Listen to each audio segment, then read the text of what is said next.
Hey friends, if you wish to fix Ntdll.dll crash error on your Windows computer, then please watch this video. Now the first solution is obviously to update Windows.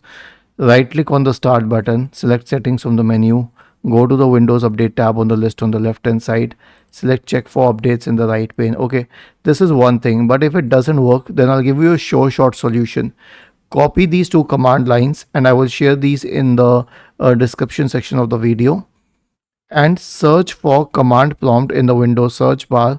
Click on run as administrator, paste these command lines and hit enter. Now it didn't do it on my system because I didn't need this.